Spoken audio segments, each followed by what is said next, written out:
What are you up to, Ian? Well, I think I've got a new guy coming in, but I think he just missed us. I thought the new guy was Iron Man in the box. He was, but we had to send him back. He was the metric version, he wouldn't work all the Imperial bolts and things that we do. Just completely confused and collapsed in the pipe. So I think I'm going to have to just wait this guy in, because I think he gets confused with directions. But I've heard he's meant to be, well, good at stuff.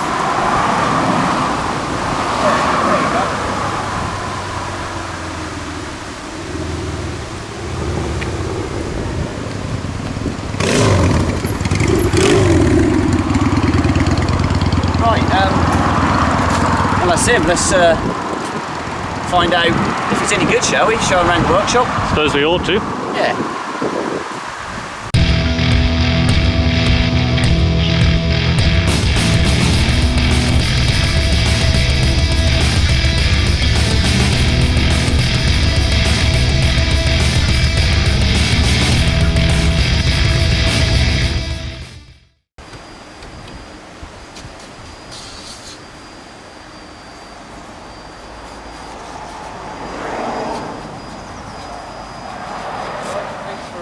Coming over, I've got the engines and I can show you what you need to do, and then I'll show you around first. Okay. I guess I'll well, he's eager. Yeah, he's keen. So that's where Holly builds all the engines up. You don't say a lot, do you? So use this big bath. You need to make sure you do them in the right pattern. You know, do you? Okay, he knows apparently. I'm just going to leave him to it, Steve. Yeah, I would. Ollie, good luck. I'm not so sure about this new guy, Ian. Yeah, well, he'll be fine. He's very quiet.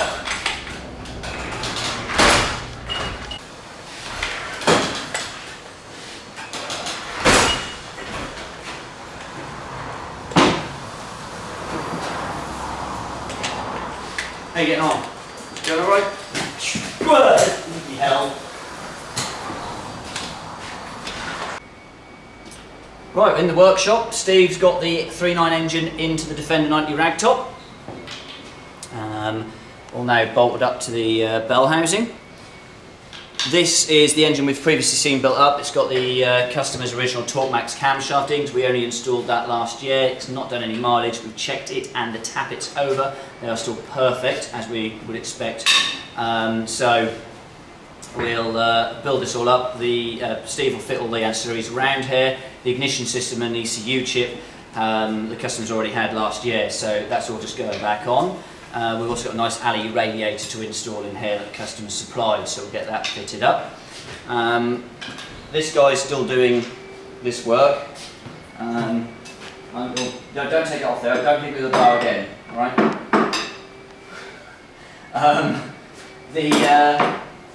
You're still on engine number 1, aren't you? You're too slow. I'd get back if I were you, mate. Yeah, he's got a hammer as well. So over here, Holly has been very busy making up the stainless steel Y-piece on this Discovery 2. Steve's got the engine in place. We fitted the 4-branch mild steel manifolds that we use on these. Customer's already got a stainless steel centre box and rear pipe. So decided with what we're doing with the 4.6 engine and everything under the bonnet, it was a damn good idea to get rid of those restrictive Land Rover cats, which will probably age quite well as well. So we've used our 200 cell sports cats here, and Holly's made up a really nice 3 or 4 grade stainless Y-piece, complete with the lambda bosses just pre-cat as well. So this is ready to come down from the ramp now, and for Steve to get involved in the top end, just putting all of the pipes back on, all the ancillaries, etc., the fuel system. So that concludes this bit of the workshop update, but we've now got the video we've already done of the cracked block that came out of the ragtop, haven't we? Looks a bit like this. Right, here's the engine that came out of the ragtop 90 then. We're just doing a quick, this is actually a cold pressure test, so it's definitely cracked if it's showing up cold. Cylinder 3 here, you've already uploaded the photos of this, Steve, by this point, hopefully. So you say. Yeah. So if I just spray some fairy liquid and water around here, you'll see we've got air that's in the coolant chamber, leaking out around the side of the liner. It's actually coming out from the join between where the liner sits in the alley. So our conclusion of this block when we pulled it out was that it cracked a block, and we were definitely right to make that conclusion from all the testing that we'd done, and certainly won't have this problem with the new engine going in. What on earth are you doing now? I guess at least it's looking organised in here. But, you know, just in case you spontaneously combust, you better have that.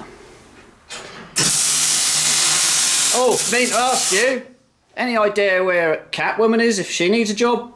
Because we're probably more than happy to have her around here as well. No. I'll take that as a no then. Alright, see you later. Right, off for a quick road test in the P6 then. Steve has got him placed himself up the road, just so we've got a couple of outside videos as well. So this is coming for tune-up. Obviously it's been in before when we fitted the 4.6, and we've now fitted a Mazda 5-speed gearbox, which means all the gears are where they're meant to be.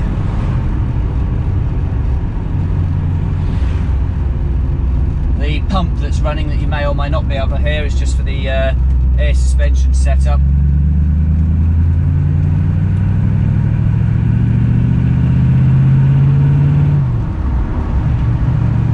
It's another really nice conversion. This uses a slightly different tail housing with a longer remote on it for the P6 setup.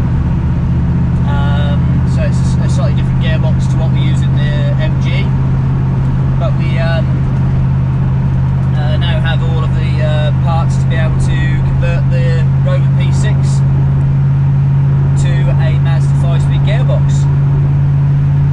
So obviously moves away from the early 4-speed or an LT77, which is what this had in it originally, which was just an old tired LT77 where you had to fish for the gears sometimes. And I don't do fishing, I haven't got the patience for it.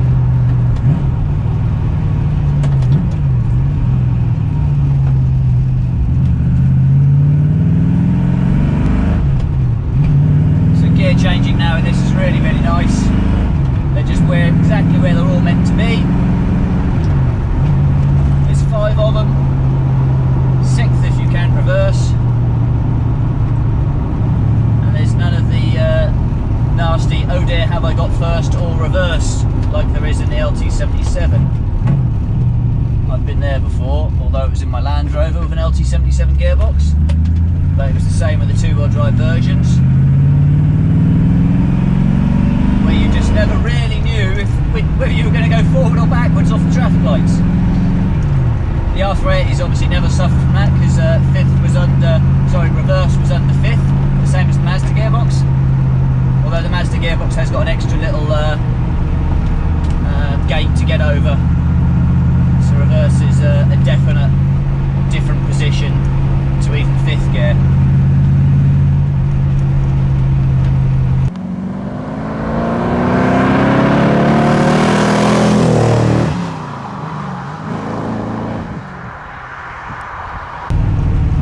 Being a 4.6 in this, we don't need to really worry about the gearbox too much, because just leave it in 4th or 5th and the engine will pull us through no matter where we are in the rev range. But see, when you're having a bit of fun around the country lanes, using the gearbox and being able to grab the gears when you want them rather than when the gearbox wants you to have them certainly makes this car a lot more enjoyable to drive.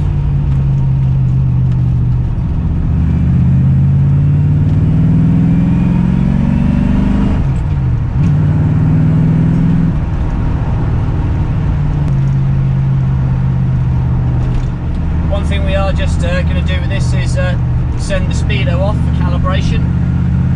The ratios for the speedo aren't quite right. It's reading approximately 8 to 10 mile an hour over than the speed that we're actually doing. I know it's a percentage, but it actually falls in at those ranges. When you're doing 30, it's reading about 38, and up at 60, it's speedo he's going to install, just so he can use the car. We'll send this one away for calibration. Now somewhere up there is a Steve with a camera.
I try and upset a carburetor by giving it, different throttle scenarios in different scenarios throughout the whole rev range as much as I can.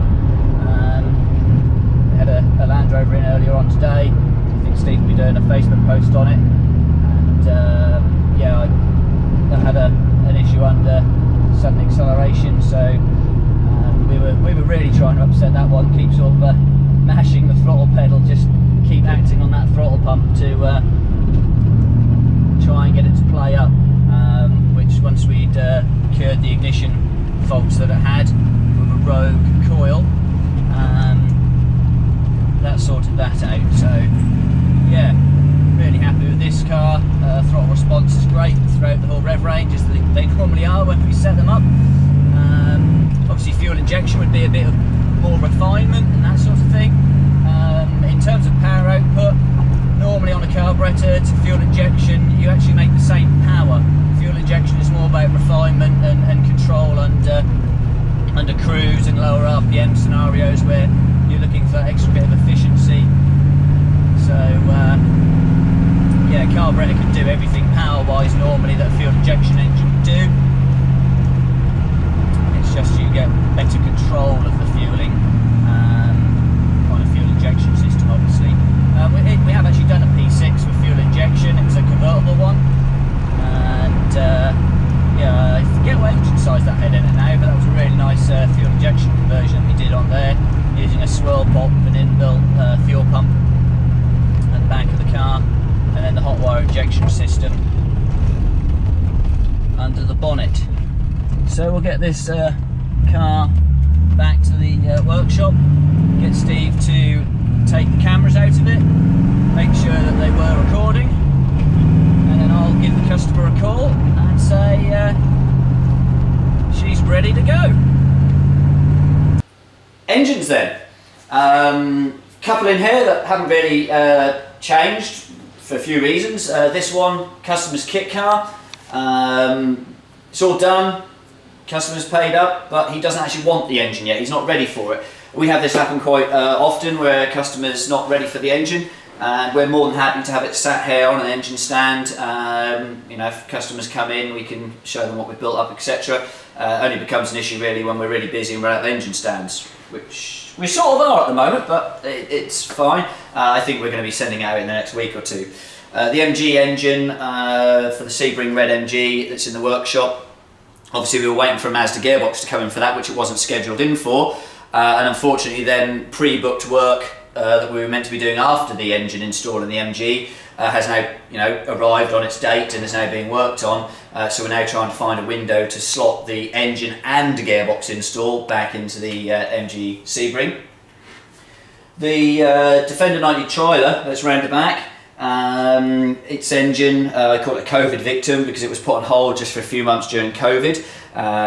Thankfully we were busy enough, I think I mentioned this in the last video, so it didn't matter at the time to us. The customer is now in a position to say go, go, go, and Holly's now building it back up with all of the ancillaries ready for Steve to drop in. So front end is all on. The EFI system is now being prepped, ready to bolt back on because it's running the hot wire 3.9 out of a Range Rover Classic or Discovery 1. This engine here is a 3.5, it's an original MGB-GT engine. Well, the bottom end is anyhow. We've put later date heads onto it, we've rebuilt the entire engine, but we don't use the early cylinder heads, so later heads, later rockers, and Holly's just waiting for the timing cover, which I'm modifying, because we modify the front crank seal. There's a kit out there that allows you to fit the neoprene seal from the rear of the timing cover, which we've used traditionally over the last 20 years, probably 18, because for the last year and a half, 2 years, we've been modifying the timing covers to take a front-loading crankshaft seal, which means if you did need to change that seal for any reason, you don't have to take the timing cover off like you did on previous conversions.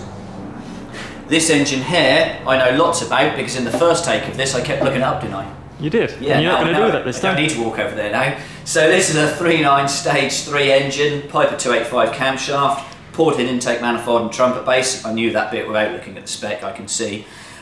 This is destined for a Range Rover Classic in Belgium. It's complete now. Customer sent us his exchange engine, and in emails and communicating has then decided he would like us to build it up a bit further so it's more sealed, which is also the way we would like to do it, so it will look more like this engine with rocker covers, sump and the timing cover installed. So the way we prefer to send engines out, because everything's nice and sealed, we wrap them anyway, which I'll explain in a second on the next engine, but also it means when the customer comes to unwrap it, we've seen the sump, we've cleaned the sump, we've done the same with the timing cover, we've inspected the timing cover. I say we, I mean Holly. He's run his eyes over it to make sure he's happy with that timing cover and its condition when he bolts it to this engine. So that's going off to Belgium soon, as soon as we receive those parts from the customer and Holly and our parts cleaner have worked their magic on them.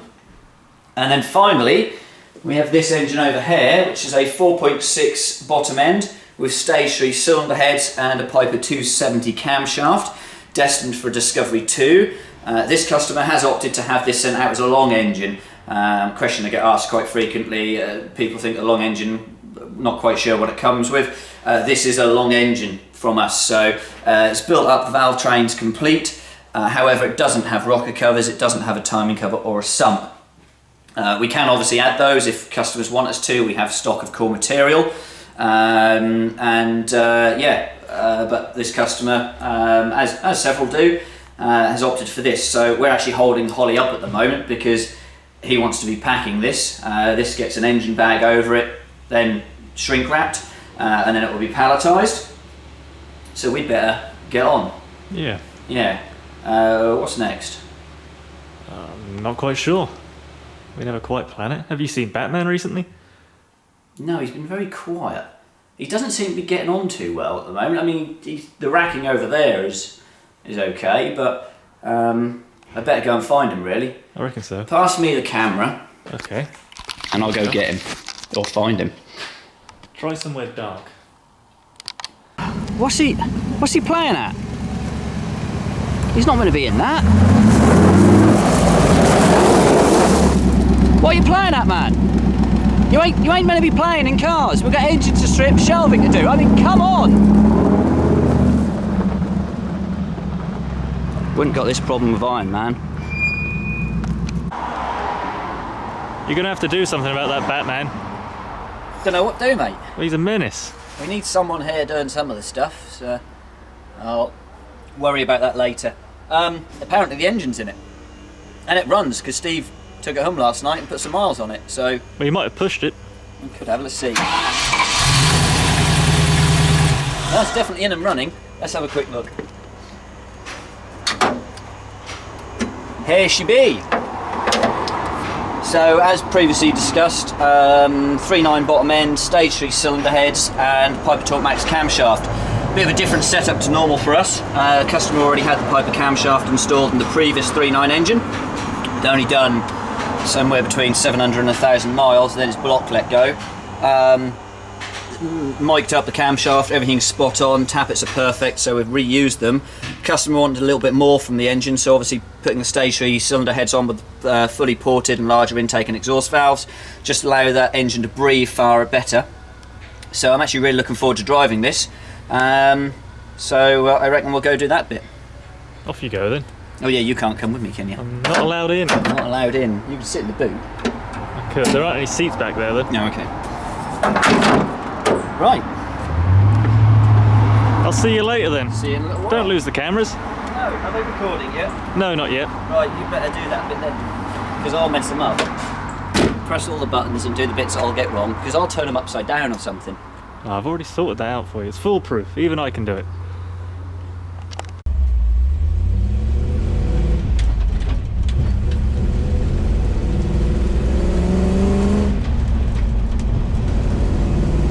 Yeah, this combination's working really well.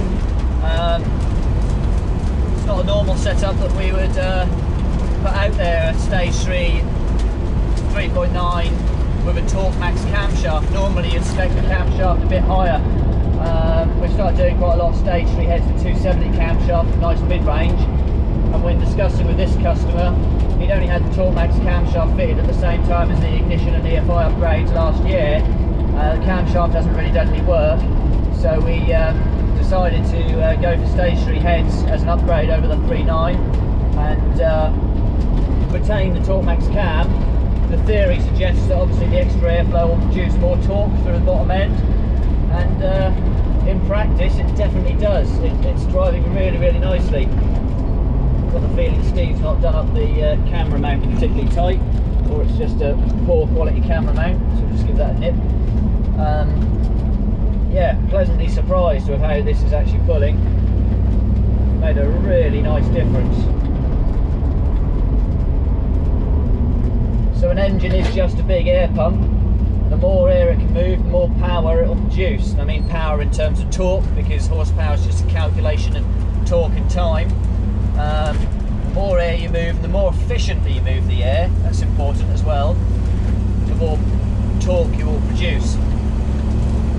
So that's where, although stage 3 heads are normally sort of aimed at higher horsepower engines, which obviously mean they're high torque as well, but further up the rev range, normally stage 3 heads are aimed at that kind of level.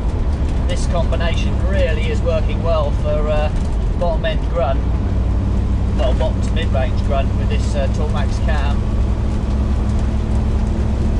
It's really pulling smooth, and there's plenty of power there.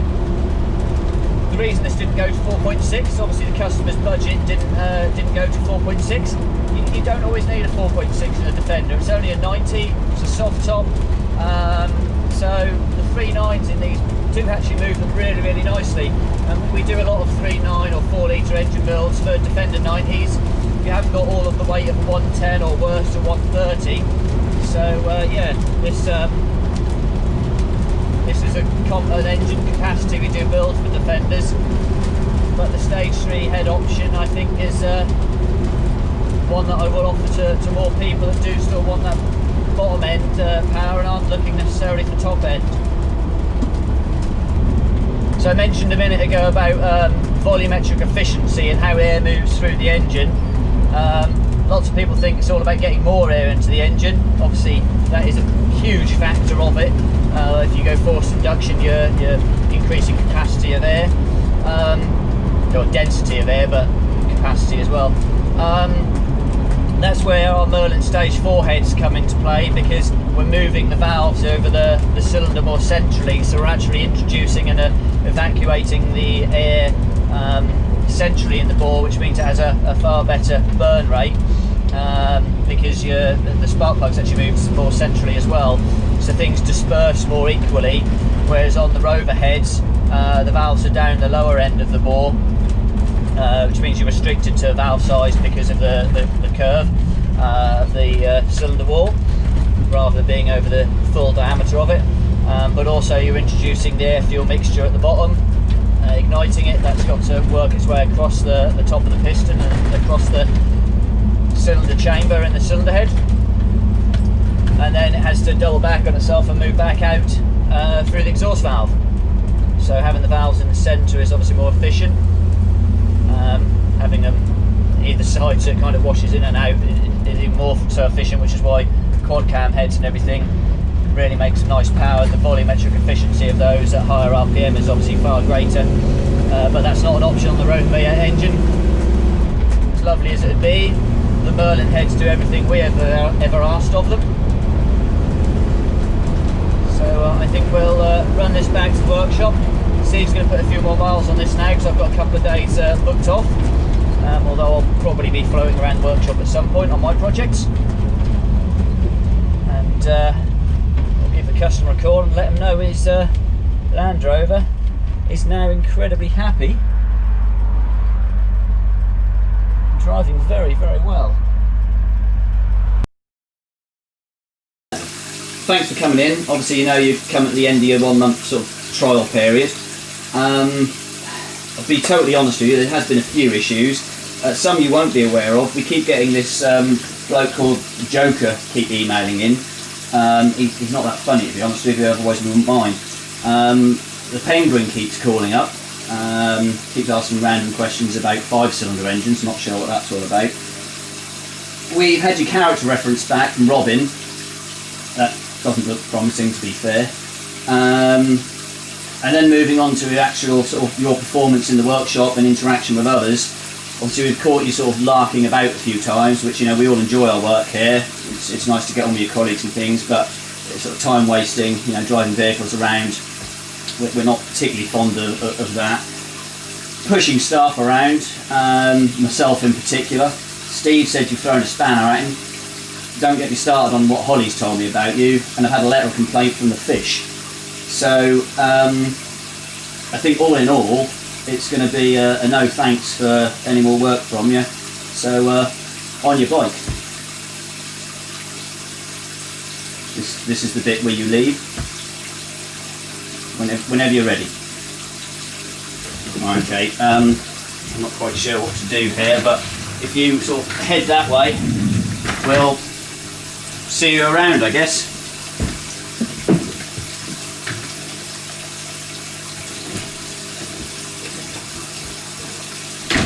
Oh, let's hope next week's better.